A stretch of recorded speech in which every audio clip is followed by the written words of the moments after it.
We need to talk about the future of Europe. Not the Europe of Brussels rule, of overpaid meddling bureaucrats, but the real Europe. Our Europe. The civilization comprised of the historic European nations. Christian Europe. The continent whose peoples and their genius created the modern world. The Europe which is dying. I'm not speaking now primarily about immigration or Islamization, because these are in fact only symptoms of a much deeper liberal disease. The disease creating the deadly vacuum which makes it so easy for those who want to use mass immigration to destroy Christian Europe to do so. It is the suicidal refusal of so many Europeans, especially in northwestern Europe, to have children.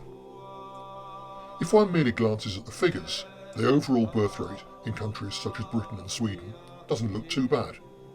True, it's below the official replacement rate of 2.1 children per woman, but not by that much. France too looks superficially healthy, with its average of 2.07. But of course, when you strip out the fast-breeding third world migrants, Muslims in particular, the real figures for indigenous Northwest Europeans are in reality as low as, if not even lower than, the figure for Mediterranean nations, such as Spain and Italy, which have about 1.5 children each. Germany is the worst, with only 1.44, and that includes millions of Turks, most of whom look up to Turkey's President Erdogan, himself a father of 4, who last month told Turks in Germany and other EU states to, quote, have 5 children, not 3. You are Europe's future, unquote. Unfortunately, he is right.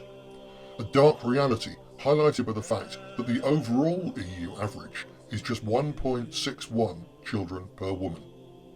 That may not sound so different to 2.1, but it really is, because it is the difference between the native populations of Europe being roughly the same at the end of the century, or being at most 20% of what they are now.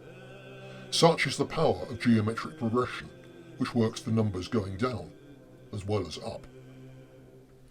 Even if there was no mass immigration, no creeping Islamization, the dying off of 80% of the current population in less than 100 years, which on present trends is absolutely inevitable, and which is extremely difficult to turn around, would still be a civilization wrecker. It's like going through 2.5 Black Deaths. Even the 30 Years' War in Germany only killed 1/3 of the population. Nothing has been seen like it in Europe since the collapse of the Roman Empire.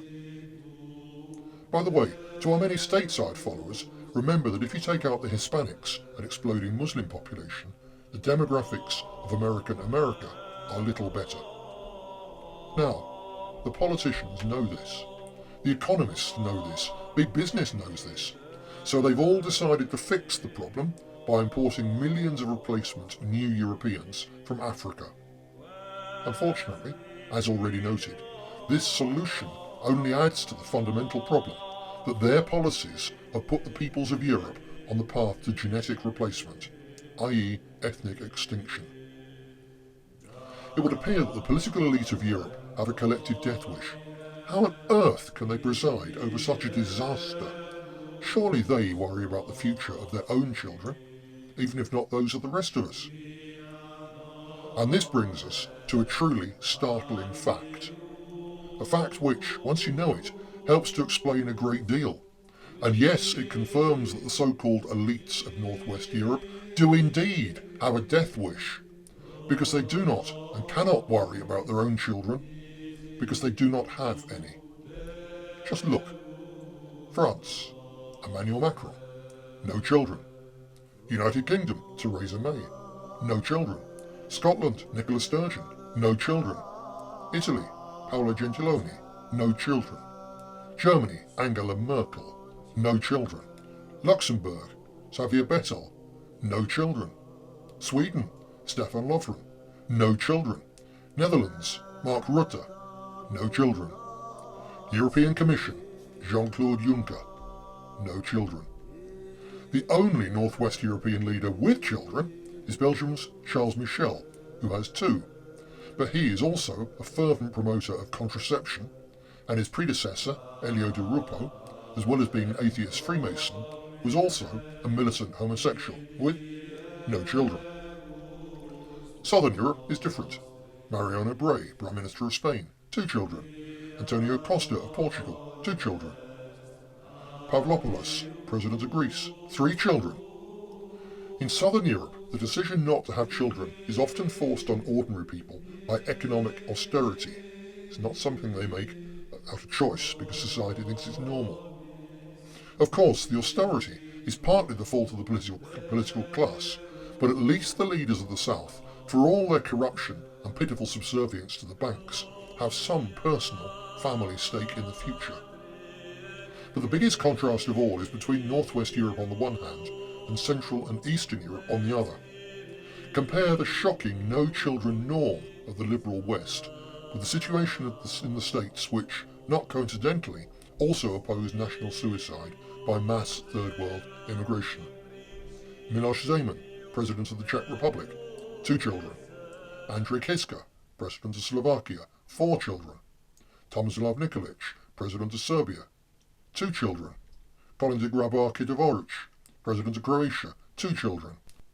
Viktor Orban, Prime Minister of Hungary, 5 children. Beata Szydło, Prime Minister of Poland, 3 children. Alexander Lukashenko, President of Belarus, 2 children. Vladimir Putin, President of Russia, 2 children. And Ramzan Kadyrov, President of Chechnya, 12 children.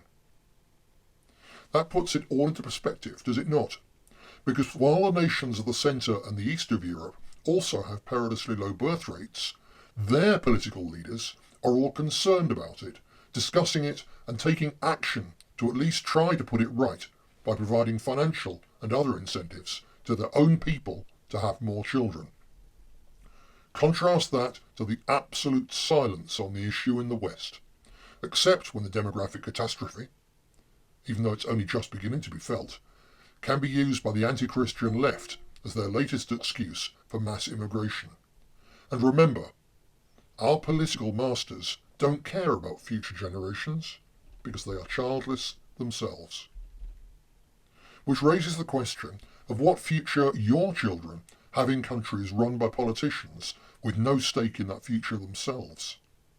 The answer, my friends, is none. Unless you take precautions to give them a decent chance of surviving the coming civilizational collapse of the West. Unless you raise them to be willing to fight. Unless you teach them to be loyal to their kin. Because if you do that, and if they do the same in their turn, and have large families of their own, then they will become part of the solution to the era of liberal surrender and childlessness, the future reconquest and repopulation of Europe by people like us. Deus Vult.